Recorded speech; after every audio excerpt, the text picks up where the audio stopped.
Hello and welcome to today's review. As the 2025 presidential election approaches, the political and civic atmosphere in Cameroon is heating up significantly.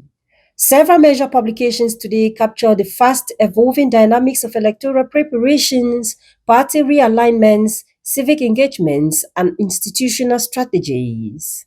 Cameroon Tribune reports that the country is already experiencing a political effervescence. The paper outlines a flurry of activity across various sectors in anticipation of the official convocation of the electorate. The national election body, LACAM, has intensified efforts to boost voters' registration.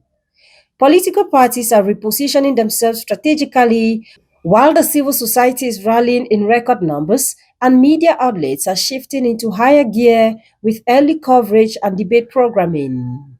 In a related development, L'Action, the ruling CPDM's official newspaper, draws attention to the slow pace of voter registration. The paper notes that grassroots officials of the CPDM have launched a desperate race against time to enlist reluctant militants before the convocation of the electoral body. Emergence highlights internal issues within the National Union for Democracy and Progress. Amid a shifting political landscape, long-serving leader Bello Bubamaigari's resignation from government has triggered a wave of dissent, questioning the direction and integrity of the party. Loswa frames the resignation of Bello Bubamaigari and Issa Chiruma Bakari as political betrayals and opportunism. The outlet reports that civil society actor Andre Blaise Esama views these late resignations as calculated attempts to reposition themselves ahead of the election. In yet another political move, Maurice Kamto, leader of the Cameroon Renaissance movement, calls on the population of the Grand North to reject what he describes as a bleak future under the current regime. La Nouvelle Expression quotes Kamto urging the region to resist the worst the regime is preparing. L'Oeil du Sahel reports that the UNDP and FSNC are capitalizing on discontent within other political parties by welcoming defectors from the CPDM and PCRM in the Adamawa region. As the resignation of Bello and Chiruma shake the political order, Mutation notes a counter-offensive from the presidency.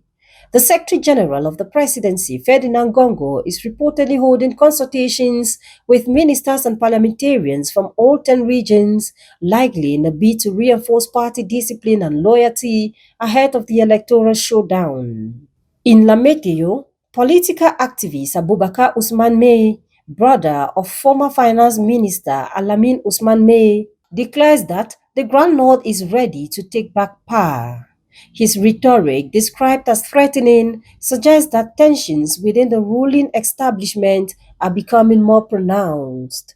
Away from politics, La Voix du Consommateur reports on a significant health alert issued by Environment Minister Hele Pierre, who is pushing for a ban on certain brands of lead-based paint. In a letter dated March 12, 2025, he calls on the Finance Ministry to reinforce customs checks and prevent the importation of hazardous products such as scenery enamel paint and Asmaco spray paint. Lead poisoning is flagged as a serious risk to children and pregnant women.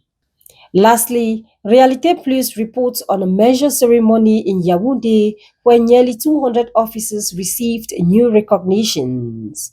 Among the top honorees were Brigadier General Buba Dobekweo and Colonel Bamkwi, who were both elevated to the prestigious rank of Grand Cordon, signaling ongoing military restructuring in a politically sensitive period. See you next time when we review the press.